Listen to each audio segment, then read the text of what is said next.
Hello friends, welcome back to our channel. और आज हम बात करने वाले हैं एक और बुक की जिसका नाम है how to make money in stocks. और ये लिखा है विलियम जे ऑनिल ने।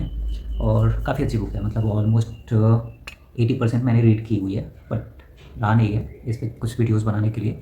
स्टार्टिंग में क्या है कि स्टार्टिंग में इसमें बहुत सारे फंडामेंटल एंड टेक्निकल चार्ट्स हैं, पैटर्न्स हैं, जिसके ऊपर इनिशियल स्टेज पे बात की गई है। ठीक है, उसके बाद से आता है आपका कि मतलब अर्निंग्स कैसे होनी चाहिए। किसी भी आप पर्टिकुलर स्टॉक को चूज़ करते हैं तो उसका ईपीएस क्या होना चाहिए, प्राइस टू अर्निंग रेशियो क्या होना चाहिए, किस सीएजीआर से वो ग्रो कर रहा है तब अच्छा है।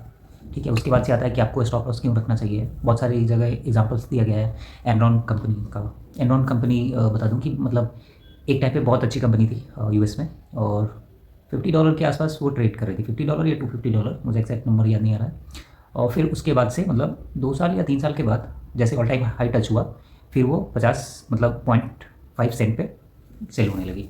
तो बहुत सारे एग्जांपल्स हैं, और मतलब ऐसे बहुत सारे एग्जांपल्स हैं ताकि आपको स्टॉप लॉस क्यों रखना चाहिए। क्योंकि बहुत टाइम एक तो स्टॉप लॉस क्यों रखना चाहिए, और दूसरी चीज़ है कि जब भी कोई स्टॉक फॉल करता है तो हम उसमें एवरेज करते जाते हैं, जो कि बहुत गलत चीज़ है। और इस बुक में उसके बारे में भी बहुत जगह बात की गई है कि जब भी कोई स्टॉक गिर रहा हो तो उसमें एवरेज नहीं करना चाहिए। हाँ, अगर कोई स्टॉक ऊपर जा रहा है तब एवरेज अप कर सकते हैं, एवरेज डाउन ना करें। तो ये बहुत अच्छा कॉन्सेप्ट है जो कि हमें यूजुअली देखने को नहीं मिलता है, और हम करते भी नहीं हैं। मतलब पिरामिडिंग करते हैं, बट बहुत कम।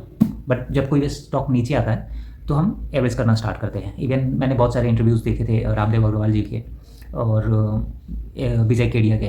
तो उनका भी स्टेटमेंट था कि मतलब अगर कुछ स्टॉक हैं जिस पे आप कन्विंस हो, आपका गट फीलिंग है कि मतलब वो मतलब उसकी स्टोरी अच्छी है, उसके फंडामेंटल अच्छे हैं, तो अगर वो स्टॉक 100 से 50 पे आ गया तो 50 पे भी एवरेज करते रहना चाहिए। बट इस बुक में अलग है। इस बुक में कहते हैं कि मतलब एवरेज नहीं करना चाहिए।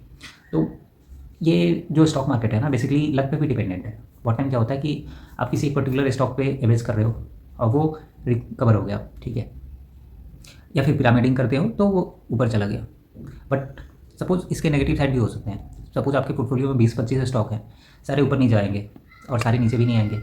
तो वही देखने वाली बात है कि कौन से ऊपर जा रहे हैं, कौन से नीचे आ रहे हैं। जो भी आपका लॉस है, लॉस मेकिंग स्टॉक्स है, उसको आप निकालते जाइए। और जो प्रॉफिट मेकिंग है, जो प्रॉफिट बना रहे हैं, जो ग्रो कर रहे हैं, जिनकी इंडस्ट्री ग्रो कर रही है, उनको आप ऐड करते जाइए। तो इन सब चीज़ों के ऊपर काफ़ी अच्छे से बात की गई है। ठीक है, अभी रिसेंटली मैं लास्ट पढ़ रहा था, कहाँ गया, तो तो बेसिकली जो 2008 का क्राइसिस था वो भी काफ़ी बड़ा था। और उसके पीछे स्टोरी ये थी कि मतलब एक कम्यून CAR 1977 के लिए एक एक्ट बना था, जो कम्युनिटी री इन्वेस्टमेंट एक्ट बना था, CRA ऑफ 1977।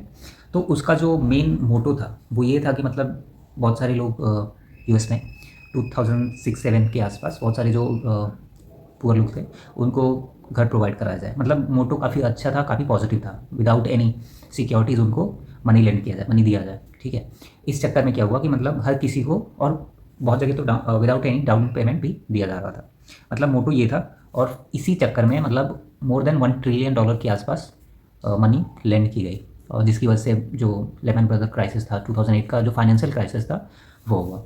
तो काफ़ी डिटेल में है, बहुत सारी चीज़ें है इस बुक में। जो मतलब ये बुक ऐसी है कि मतलब एक बार आपने स्टार्ट किया तो रखने का मन नहीं करता है। मतलब हर जगह कुछ ना कुछ नया सीखने को मिलता है, नया देखने को मिलता है, और एक कॉन्सेप्ट पे बेस नहीं है। बहुत सारी कॉन्सेप्चुअल चीज़ें हैं, फंडामेंटल है, टेक्निकल है। तो आपको मतलब ये एक जगह राइटर लिखते हैं कि bulls make money and bears make money but pigs get slaughtered. मतलब बुल्स पैसे बनाते हैं, बियर्स भी पैसे बनाते हैं, बट जो पिग्स होते हैं वो काटे जाते हैं, मतलब बुचट। ठीक है, तो बहुत सारी चीज़ें हैं। और बेसिकली क्या है कि बहुत जगह इसमें मेंशन है कि आप टॉप डिसाइड नहीं कर सकते कि टॉप क्या है। तो जहाँ पे भी आपको लगे कि ठीक ठाक पैसे मिल रहे हैं, आपका प्रॉफिट हो गया, तो वहाँ से निकलना बेटर रहता है।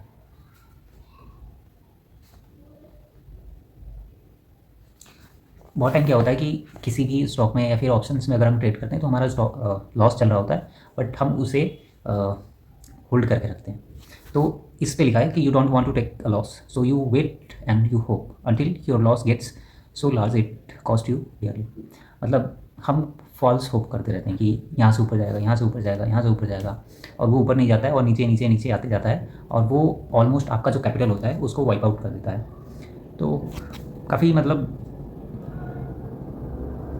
कहते हैं कि मतलब इनका एक प्रिंसिपल है कि 7 to 8% का स्टॉप लॉस रखना चाहिए, मैक्स टू मैक्स। मतलब 7 to 8% ही आपका कैपिटल का जाना चाहिए, कैपिटल का भी नहीं, किसी भी पर्टिकुलर स्टॉक में अगर आपने इन्वेस्ट किया है तो 7 to 8% max to max draw down होना चाहिए, और उसके नीचे मतलब 7 to 8% के आसपास आए आप निकल जाइए। इनका ये भी कहना है कि स्टॉप लॉस डाल के मत रखिए, और स्टॉप लॉस बहुत टाइम क्या होता है कि स्टॉप लॉस हिट करता है और फिर वहाँ से रिवर्सल हो जाता है। स्टॉप लॉस उसके लिए होता है जो इधर बिजी है या फिर मतलब मार्केट को हमेशा वॉच नहीं कर सकता, तो उसके लिए है। तो इनका भी सही है, बट स्टॉप लॉस सिस्टम में होना भी ज़रूरी है रिस्क मैनेजमेंट के पर्पज़ से। तो बहुत सारी चीज़ें एक्चुअली क्या है ना कि बहुत सारी चीज़ें सिचुएशन बेस्ड होती हैं, इवेंट बेस्ड होती हैं कि सिचुएशन कैसा है, सिचुएशन जैसा भी रहता है उसके हिसाब से हमें चीज़ों को मैनेज करना होता है। इसी से हमारी जो साइकोलॉजी है वो डेवलप होते जाती है over a period of time. जैसे जैसे मार्केट का बिहेवियर चेंज होता है वैसे वैसे हमें अपने रूल्स, अपनी डिसिप्लिन, अपनी साइकोलॉजी को फ्लेक्सिबल बनाना पड़ता है, क्योंकि हम रिजिड नहीं हो सकते। अगर हम रिजिड होंगे तो मार्केट हमें ओवरथ्रो कर देगा। मतलब एक ही रूल हर डेकेड में, हर सेंचुरी में काम नहीं करता है। हर साइकिल में एक ही स्टॉक, एक ही सेक्टर नहीं चलता है, चीज़ें साइक्लिकल होती हैं। जैसे मैंने एक वीडियो बनाया था कि निफ्टी जो है ओवर 35 ईयर्स ऑफ मतलब पिछले 35 साल में 23 साल बुलिश रही और 12 साल बियरिश रही। मतलब हर 2 से 3 साल बाद एक बियरिश मोमेंटम आता है। मतलब ये साइक्लिकल है, हर 2 से 3 साल बाद एक करेक्शन आएगा, फिर मार्केट ऊपर जाएगी, फिर करेक्शन आएगा, और जो डीप करेक्शन आता है वो 4 से 5 साल बाद आता है, ठीक है। और जो मेजर करेक्शन आते हैं जैसे 50% मतलब मार्केट डाउन हो गया, 60 मतलब 50% 55% का करेक्शन हुआ, 40% to 50% के आसपास, तो मतलब 7-8 साल में ही आता है। बट 20-25% का करेक्शन ऑलमोस्ट 4 साल में देखने को मिलता है। 10 से 15% का करेक्शन हर 2 से 3 साल में देखने को मिल जाता है, चाहे वो सेक्टर वाइज हो या फिर इंडेक्स वाइज हो। तो ये है। उसके बाद से आता है कि जो हमारा मार्केट है, मार्केट का ट्रेंड, किसी भी हम स्टॉक का एनालिसिस करते हैं तो वो कैसा होना चाहिए। पहले तो हमें ये डिसाइड करना होगा कि जो जनरल मार्केट है वो कैसा है, उसका मोमेंटम कैसा है, बुलिश है, बियरिश है, मंथली कैंडल पे, वीकली पे, डेली पे, फिर आवरली पे आए, और उसके बाद से हम देखें कि स्टॉक हमारा कैसा है, स्टॉक बुलिश है, बियरिश है। इन सबको देखने के बाद से हम डिसाइड करें कि पर्टिकुलर स्टॉक किस ट्रेंड में है। क्योंकि बहुत टाइम क्या होता है कि आपका स्टॉक बुलिश में है, बुलिश ट्रेंड में है, बट जो ओवरऑल मार्केट का व्यू है, जनरल मार्केट का जो व्यू है वो नेगेटिव है। तो बहुत टाइम क्या होता है कि सपोज आपने 3% 4% का स्टॉप लॉस रखा, तो आपका स्टॉक सही है, स्टॉक पिकिंग सिलेक्शन मतलब स्टॉक सिलेक्शन काफ़ी अच्छा है, स्टॉक जिस मतलब जगह पे आपने पिक किया जिस टाइम पे वो अच्छा था। बट वो जनरल मार्केट की वजह से, क्योंकि इंडेक्सेस सारे नेगेटिव थे, मार्केट नेगेटिव था, इस रीज़न से आपका स्टॉप लॉस हिट हो गया। तो वो 1 से 2 बार होएगा ही होएगा, क्योंकि हम तभी देखना पड़ेगा कि हमारा जो मार्केट है, हमारी जो जनरल मार्केट है वो कैसी है। वो अगर नेगेटिव है तो हमारा स्टॉक ज़्यादा परफॉर्म नहीं करेगा, बेटर परफॉर्म नहीं करेगा। तो उस सिचुएशन में आपको आपका जो स्टॉप लॉस है वो मल्टीपल टाइम हिट हो सकता है। तो ये भी काफ़ी अच्छा एक थॉट लगा। वैसे हमने एक्सपीरियंस भी किया है, मतलब मैंने, क्योंकि अभी रिसेंटली मतलब मैं एक और चीज़ पे काम कर रहा था कि 2 से 3% किसी भी स्टॉक में, ऑल्दो मैं मतलब इतना छोटा स्टॉप लॉस लेता नहीं हूँ इक्विटी में, बट एक जगह पढ़ा था और एक फ्रेंड ने सजेस्ट किया था, तो मैंने कहा कि चलो देखते हैं अगर 2 से 3% का स्टॉप लॉस रखते हैं तो क्या होता है। बट उस टाइम पे क्या हुआ कि 5 से 6 स्टॉक हमने एक बास्केट बना के रखी थी, सब में 2-2%, 2.5% का एसएल हिट हो गया, जिसमें पराग पारिक था, ल्यूपिन था, पीएनबी हाउसिंग फाइनेंस था, ट्यूब इन्वेस्टमेंट था, ठीक है।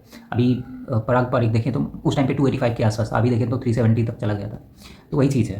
तो मेनली स्टॉप लॉस काफ़ी डिसाइसिव हो जाता है जब आप देखते हैं। बट मेरा है कि 7 to 8% मैक्स टू मैक्स हो, और ये टेक्निकल बेस्ड हो, क्योंकि फंडामेंटल थोड़ा सा कॉम्प्लिकेटेड हो जाता है, और फंडामेंटल इतना जल्दी चेंज भी नहीं होता है। हाँ, अगर कोई इवेंट है तो उसकी वजह से थोड़ा सा एक सिनेरियो रहता है पॉजिटिव या नेगेटिव साइड का, ठीक है।